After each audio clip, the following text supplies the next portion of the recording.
கர்த்தருடைய பரிசுத்த நாமத்திற்கு மகிமுண்டாகட்டும். ஆண்டவராகிய இயேசு கிறிஸ்துவின் நாமத்தினாலே அன்பு கர்த்தருடைய பிள்ளைகளாகிய தங்கள் அனைவருக்கும் ஸ்வீட் ஊழியத்தின் சார்பாக வாழ்த்துக்களையும் ஸ்தோத்திரங்களையும் தெரிவித்துக் கொள்கின்றேன்.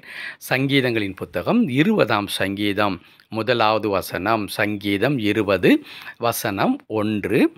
ஆபத்து நாளிலே கர்த்தர் உமது ஜெபத்தை கேட்பாராக. யாக்கோபின் தேவனுடைய நாமம் உமக்கு உயர்ந்த அடைக்கலமாவதாக. ஆபத்து நாளிலே கர்த்தர் உமது ஜெபத்தை கேட்பாராக. யாக்கோபின் தேவனுடைய நாமம் உமக்கு உயர்ந்த அடைக்கலமாவதாக.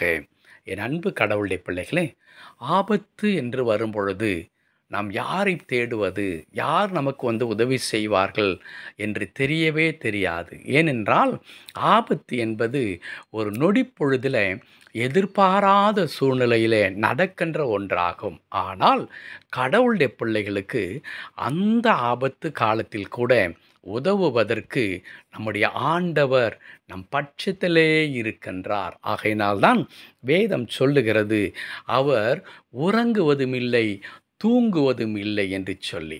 கண்ணின் இமை போல ஆண்டவர் நம்மை ஒவ்வொரு நாளும் பாதுகாத்து எல்லா விதமான தீங்குகளுக்கும் ஆண்டவர் நம்மை தூரப்படுத்தி அற்புதமாய் நம்மை வழி நடத்தி கொண்டிருக்கின்றார். அது மாத்திரமல்ல, இறுதியான வார்த்தையை சொல்லுகிறது, யாக்கோபின் தேவனுடைய நாமம் உமக்கு உயர்ந்த அடைக்கலமாவதாக. இந்த உலகத்தில் நமக்கு ஒரு அடைக்கலம் வேண்டும், ஒரு பாதுகாப்பு வேண்டும். நாம் நிம்மதியாய் போய் சார்ந்து கொள்ளக்கூடிய ஒரு இடம் நமக்கு வேண்டும். அநேக நேரங்களிலே மக்கள் சொல்லுவார்கள், நான் சாய்ந்து கொள்வதற்கு எனக்கு ஒரு தோள் வேண்டும் என்று கேட்பார்கள். ஆம் அன்பு கர்த்தருடைய பிள்ளைகளே, காரணம் என்ன?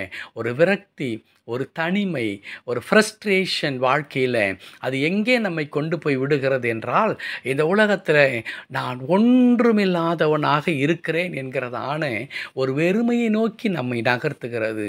அப்பொழுது நாம் தேடுகிறோம், சாய்ந்து கொள்வதற்கு ஒரு தோள் வேணும், பிடித்து கொள்வதற்கு ஒரு கரம் வேண்டும் என்று சொல்லுவோம். அன்பு கடவுளுடைய பிள்ளைகளே, அதை தான் இங்கே கர்த்தருடைய தாசன் சொல்லி தருகிறார். யாக்கோபின் தேவன் உமக்கு உயர்ந்த அடைக்கலமாவதாக. யாக்கோபின் தேவனுடைய நாமம் நமக்கு உயர்ந்த அடைக்கலமாக இருக்கிறது. எந்த சூழ்நிலையிலும், எப்படிப்பட்டதான நிலையிலும் நாம் ஓடி தஞ்சம் புகுந்து கொள்ளத்தக்கதாக, ஓடி அடைக்கலமாக பெற்றுக்கொள்ளத்தக்கதாக, ஆண்டவரே இதோ நான் ஓடி வருகிறேன், என்னை காப்பாற்றும் என்று சொல்லி ஆண்டவருடைய கரத்தை பற்றி கொண்டு அவருடைய நாமத்திலே நமக்கு பாதுகாப்பை பெற்றுக்கொள்ளத்தக்கதாக, அன்பு கடவுளுடைய பிள்ளைகளே, நமக்கு ஆண்டவர் எப்பொழுதும் நம்முடனே இருக்கின்றார்.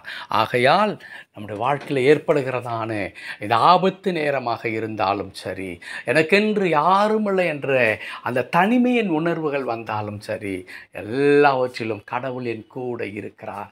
அவர் என்னை பார்த்து கொள்கிறார். என் தேவைகள் அவருக்கு தெரியும், என் நிலைமை அவருக்கு தெரியும். அவர் ஒரு நாளும் என்னை வெட்கப்படுத்த மாட்டார், ஒரு நாளும் கைவிட மாட்டார். அவர் என்னை விட்டு விலகினார் என்று வேதத்தில் எழுதியிருக்கிற வண்ணமாய் அவர் கூடவே இருக்கிறார். ஆகையால் நான் அவருடைய நாமத்தை நான் அடைக்கலமாய் கொள்ளுவேன். அவருடைய நாமம் எனக்கு அடைக்கலமாய் இருக்கிறபடினால் வேறு எந்த காரியத்தை குறித்து நான் கவலை கொள்ள மாட்டேன். என்னை தேற்றுவதற்கு ஒரு கரம் இருக்கிறது, என்னை தட்டி கொடுப்பதற்கு ஒரு தோள் இருக்கிறது, நீ பயப்படாதே என்று சொல்வதற்கு ஒரு நாவு இருக்கிறது. அதுதான் என் தேவன். அவர் எந்த சூழ்நிலையிலும் என்னை நடத்த வல்லவராய் இருக்கிறார் என்று சொல்லி அந்த விசுவாசத்தை பற்றி கொள்வோம். என் அன்பு கடவுளுடைய பிள்ளைகளே, வாழ்க்கையில் எந்த சூழ்நிலையிலும் ஆண்டவருடைய பலன் கொண்டு நாம் பிரச்சனைகளை தாண்டி வருவோம். ஜெபிக்கலாமா? கிருபை நிறைந்த நல்ல ஆண்டவரே, உம்மை துதிக்கிறோம், உமக்கு நன்றி செலுத்துகிறேன் கர்த்தாவே.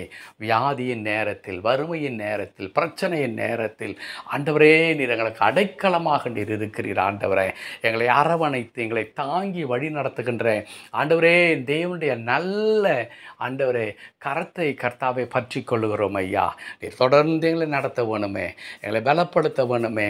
ஒவ்வொரு நாளும் கர்த்தாவே, எங்கள் வாழ்க்கையிலே நாங்கள் சந்திக்கிறதான எல்லா சூழ்நிலைகளிலும் கடவுள் எங்களை கூட இருந்து நடத்துகிறீர். ஆகையினால் தான் கர்த்தருடைய தாசன் சொல்லுகிற வண்ணமாக ஆபத்து காலத்தில் நீர் எங்கள் ஜெபத்தை கேட்கிறீர் ஐயா. ஆண்டவரே, உம்முடைய நாமம் எங்களுக்கு உயர்ந்த அடைக்கலமாய் இருக்கிறது.